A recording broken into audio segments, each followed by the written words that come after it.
Hi, I was just going to comment about the state of my tinnitus sound right now. Right now, there's a fan in the bathroom. There's a TV in the other room.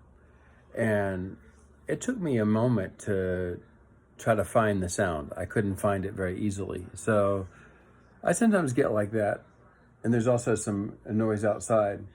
But for a moment, I was like, wow, I can't seem to find it. And then after I looked for it, I was able to hear the sounds.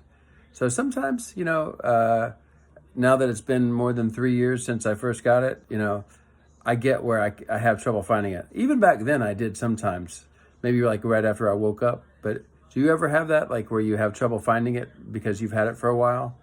Definitely in a quiet room, I find it immediately. What about you?